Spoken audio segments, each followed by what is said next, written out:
Blog Talk Radio.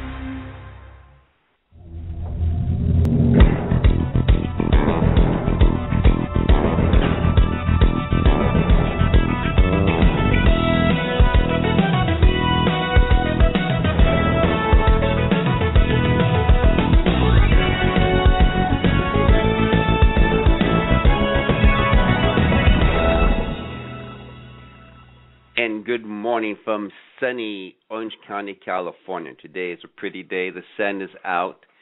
It is the beginning of February 2013, and we will be hearing in the financial news talk about the European money policy, the American money policy, and so today's topic is one of my favorites.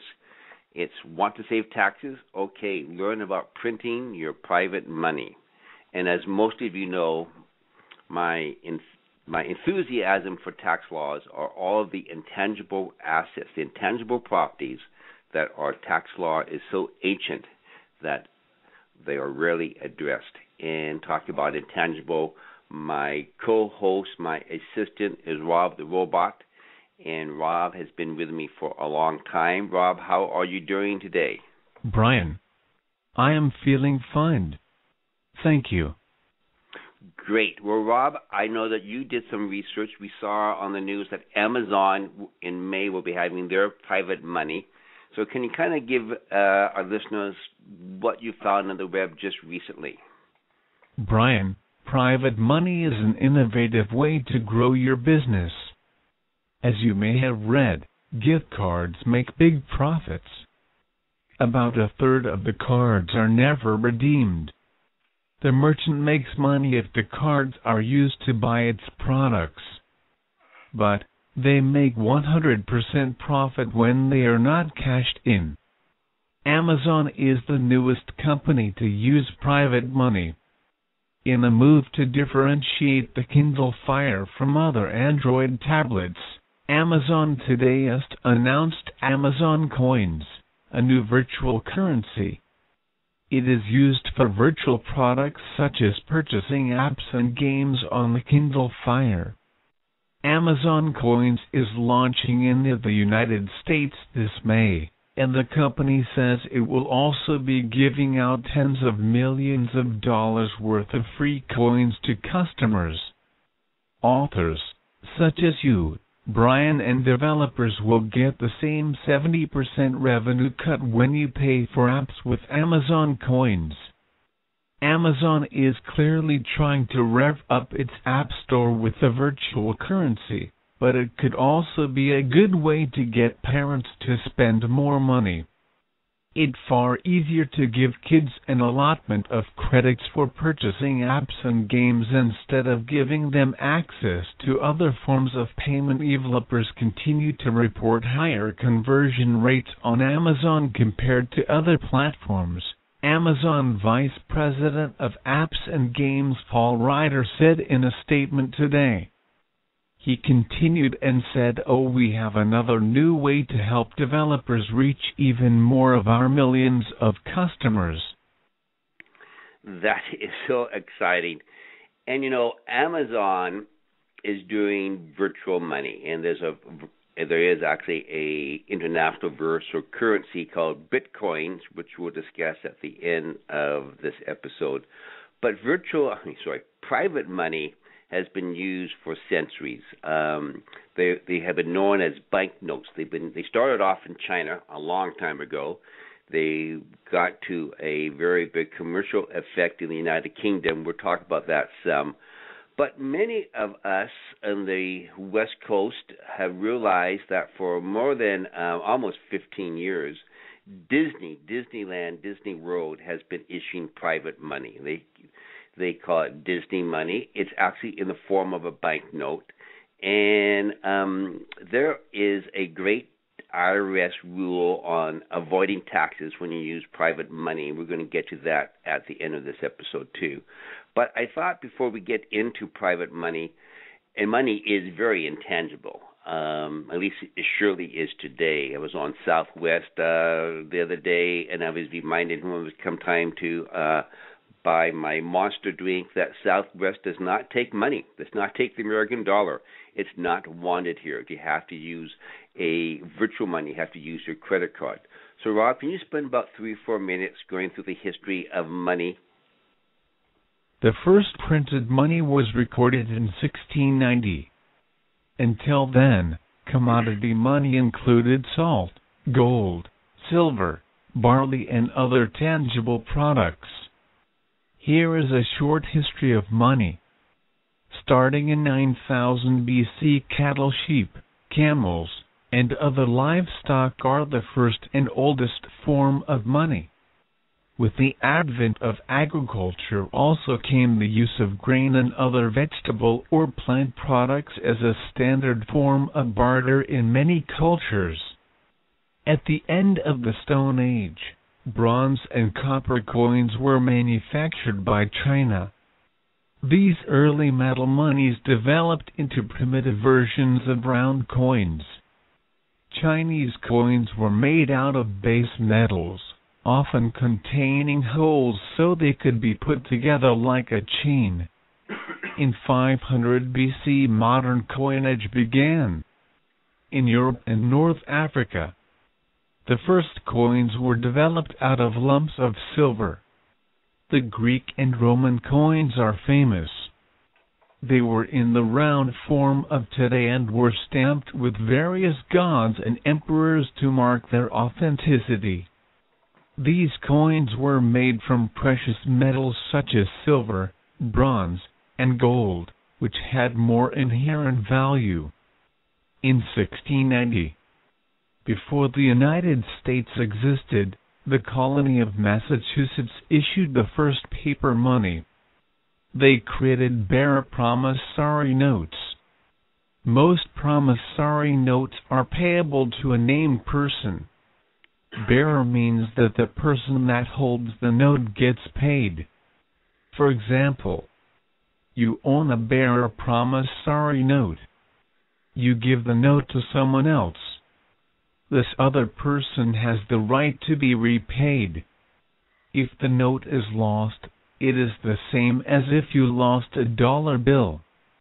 In 1690, Massachusetts found itself faced with an immediate need to pay expenses relating to a military action against Canada during King William's War. In April of 1690, Sir William Phips of Massachusetts defeated the French settlement in Canada. On May 28, 2 days before Sir Phips had returned from his victory, a bill for the encouragement of volunteers for an expedition against Canada passed in the House of Deputies of the colony of Massachusetts. The bill stated, and I quote, that in addition to soldiers' pay, one just half part of all plunder taken from the enemy should be shared among the officers, soldiers, and seamen. Yes, Brian. Plunder. Is that the American way in today's tax system?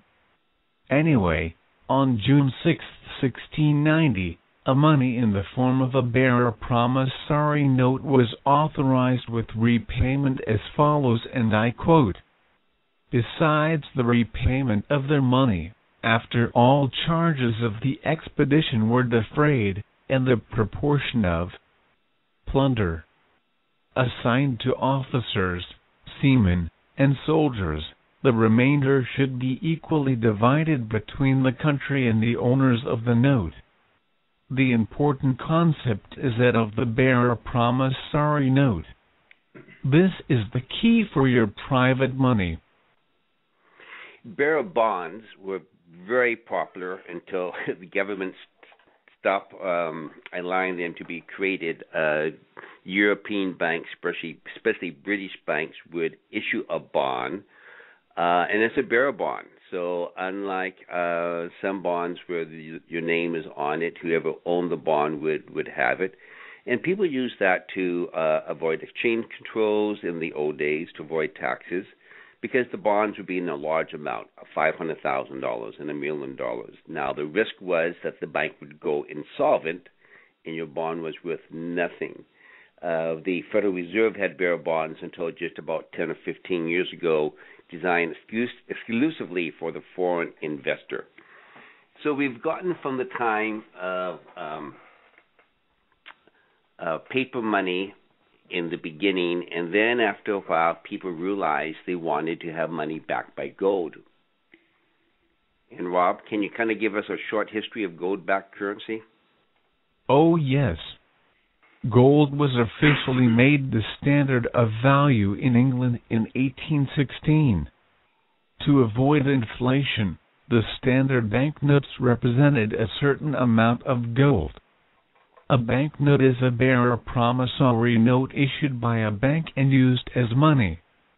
Banknotes had been used in England and Europe for several hundred years before this time, but their worth had never been tied directly to gold. In the United States, the Gold Standard Act was officially enacted in 1900. This helped lead to the establishment of a central bank, which is today Federal Reserve. In 1971, the gold standard ended. Brian, here is what happened. In the 1950s, starting under the administration of the French President Charles de Gaulle, and continuing until 1970, France reduced its dollar reserves by trading the United States dollars for gold owned by the United States government. This, along with the fiscal strain of federal expenditures for the Vietnam War and persistent balance of payments deficits, caused America to run out of gold. This led President Richard Nixon to end the convertibility of the dollar to gold on August 15, 1971, resulting in the system's breakdown that we are now experiencing. Brian, note this. Gold has gone up 50 times since 1971, from $35 per ounce to $1,700 per ounce. The Dow Jones has gone up only 13 times, from $1,000 to $13,000. This is important for our client tax planning. Great, Rob, because the tax planning is your private money. Now, we're talking about Disney money, and it's private because it's not issued by a government, so it's private from that point. Bank notes issued by a bank is private. The Amazon money is private. But there's other ways to use private money where you do not worry about consumers raising a complaint if you don't pay them off.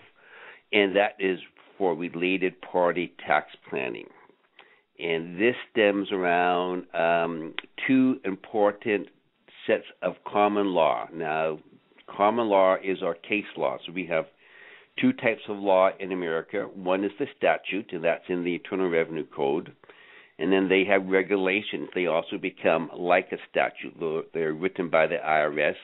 And, of course, as you imagine, they are very favorable towards the IRS. The other kind of law is the case law. The Supreme Court cases are the law of the land. They override any IRS regulation, any IRS rule. They can override Congress.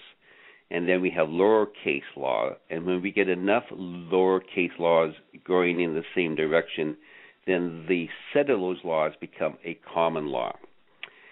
So we're going to focus on related party private money in just a few minutes. But I want to go over some of the unique tax aspect of private money for your customers. And we had an episode a few weeks ago on having your own Groupon business. And those are coupons that you would sell. You get money in advance for that, and people generally get a discount in buying some product. The IRS has a great revenue procedure. Now, those are rules, and if you follow that procedure, you are home free from any tax problem. And there's a revenue procedure from about 8 years ago that allows a business to receive payment in advance and not pay tax until they deliver the product. So just think of think of Disney selling millions and millions of dollars worth of Disney money and receiving that in advance. They were used quite often as gifts. I use them for gifts to my children when they were younger. They're really pretty. They have a picture of Mickey Mouse on it or Donald Duck. You can find some samples on our website or our blog and on the web. And just think of it. They received all that money tax-free on their financial statement, of course. They got to show that as profit. And if the money was lost after a period of years, they would take it in as taxable income. But it's a long time before you have to do that.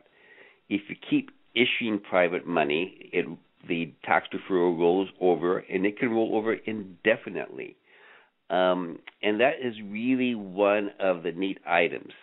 So when we talk about private money, it's kind of like a related party promissory note. And Rob, I know that you have some thoughts on that topic. Well, the treatment of one's own promissory note can be the root of much mischief. The cost of an item determines your income. Congress decided not to define this important term. So, the IRS stepped in and issued a regulation. When the IRS issued its regulation defining cost, they created a problem. They defined cost as the amount paid for the property in cash and other property. Here is the problem for the IRS. When you issue a note, it costs you nothing until you pay it off. But tax case law treats the note the same as cash, because a note is property. Brian, I think you should explain the Tufts court case. The Tufts court case is a Supreme Court case.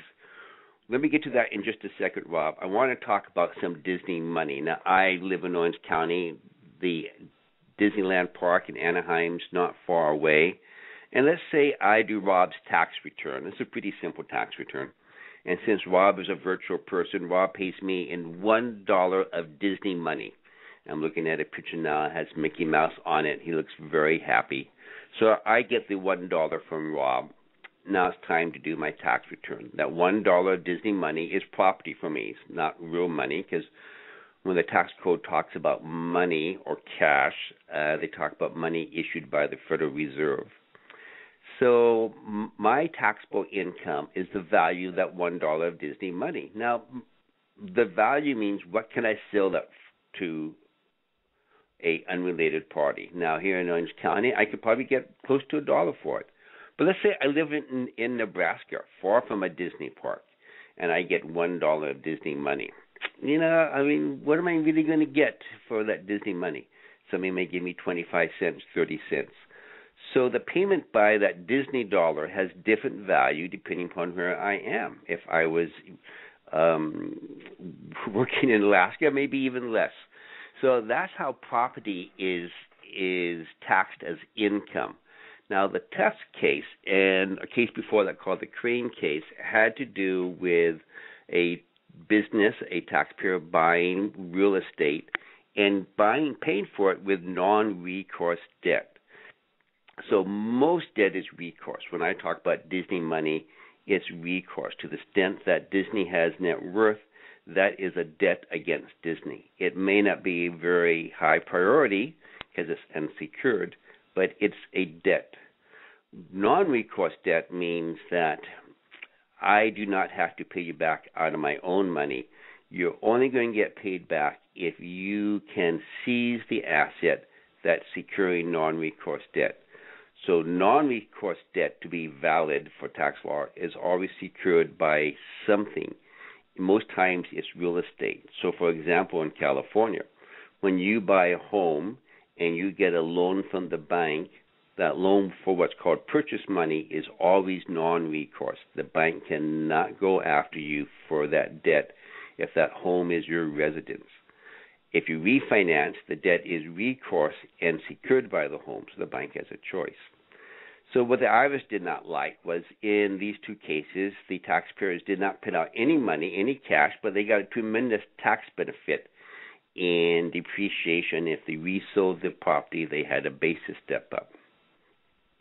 So that is the basis of those cases. On the other side, the IRS won some cases that when I issue a promissory note and put it into my corporation, that note is ignored for tax law. There's no taxable event, and that's a oddity, which we won't get into right now. But that's the advantage of your promissory note type of bearer money with a related party, and we're going to kind of get into the history of bank notes, because that's really what you're issuing. You're issuing a bank note, and it's a little redundant, but I want to really kind of drill this point home, and then we'll get into the use of private money for the related party transaction.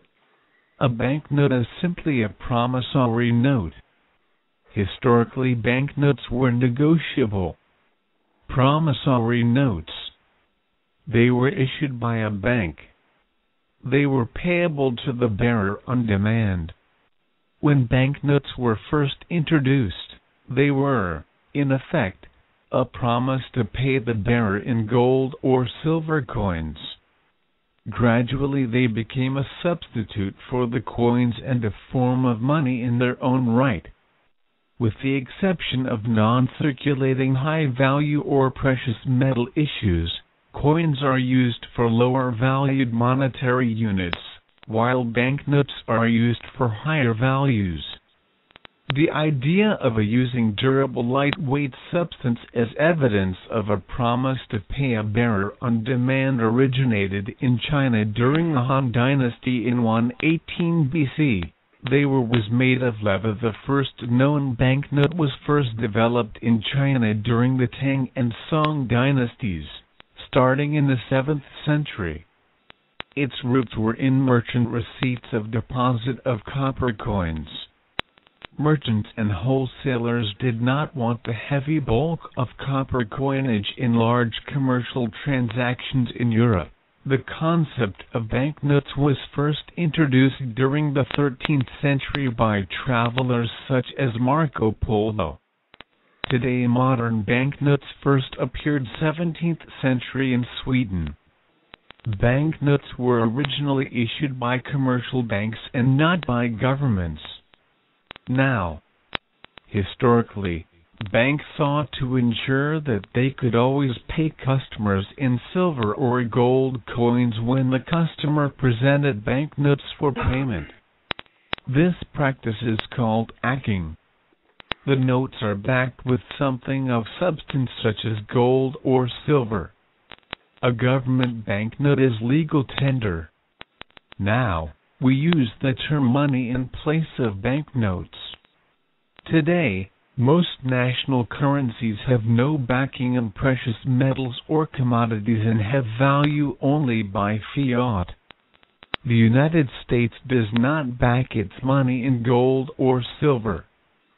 Brian, this means if you redeem your money at the Federal Reserve, your money is redeemed for more of the same money.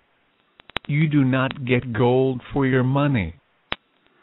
I know, Rob, that really upsets you. And this is why the tax planning is so great. So let's start off on just who your bank's going to be.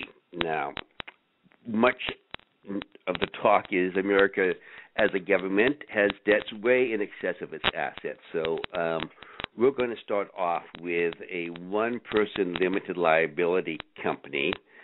Any state's fine. Most of you know I like Nevada because of the lower cost and great state law. So we're assuming it's a Nevada LLC. And I just formed a Nevada LLC, and you need to put some money into a company to give it some real existence. So I put in $1,000.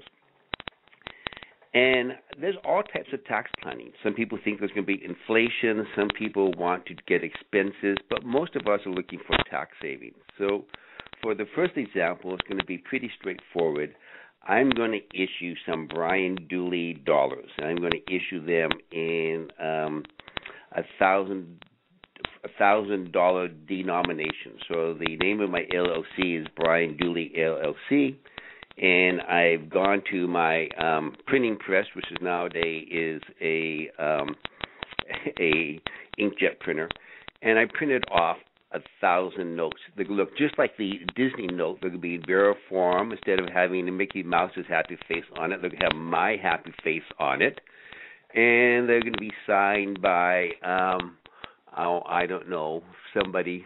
They may not even be signed. And now I have them in my LLC. I'm going to distribute them to myself. I'm going to do some LLC minutes and say the LLC distributes to its owner. It's they call it a member. All these notes, and it's $1 million worth of Brian Dooley LLC notes. And the IRS has done a good job making that not a taxable event. And it makes sense here because, you know what? I don't have $1 million in this LLC. These notes are worthless. And the advantage of doing it now is that the Federal Reserve loose money policy affects the tax law on private money. Printing your private money now creates a powerful and unique tax-saving asset. If we have inflation, it can also create tax savings even without inflation. And the loose money policy of the Federal Reserve has stymied the IRS related party interest rate rules. And those are the rules that apply to related party debts. So private money will be treated as a demand note, a demand bank note. And right now the interest rates on those is almost zero. So this is a good time to undertake this without the IRS interest rate rules causing a trap in the future. The IRS announced just the other day they knew that they're being stymied and they're studying some new ways to change these rules on interest rates. If you want to do this, you want to do it pretty soon. So I now have my private money, and I need to do some related party transactions with a related party cash basis taxpayer. The problem is I don't have a whole lot of cash. So since I don't have a whole lot of cash, I want to risk in a business operation. So I go to my LLC, and I need to put in. I want these notes. I want this private money now to have value.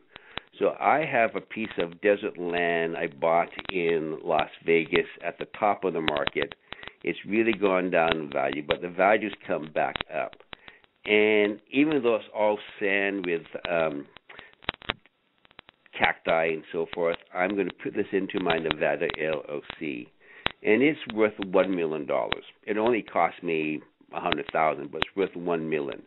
Our tax law treats that as a non-taxable event because a limited liability company for tax law is non-existing.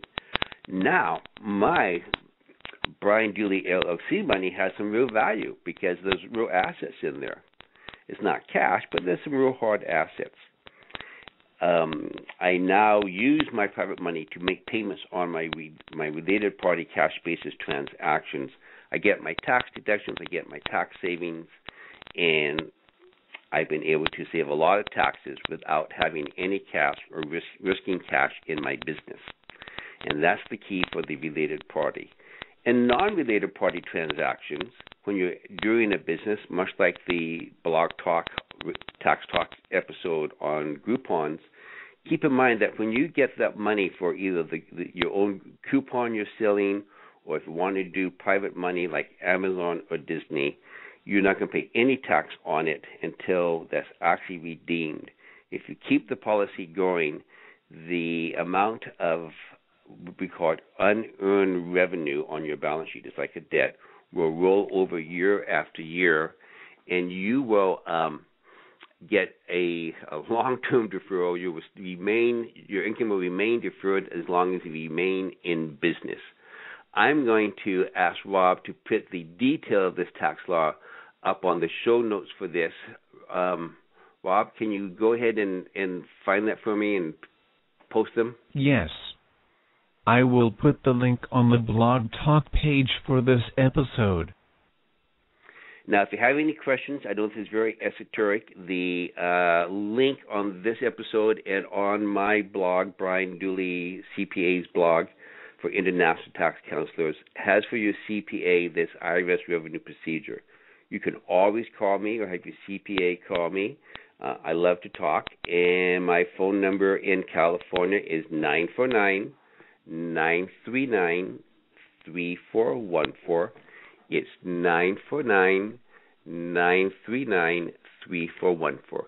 And this is it for this episode of Tax Talk. Thank you for listening, and have yourself a great day.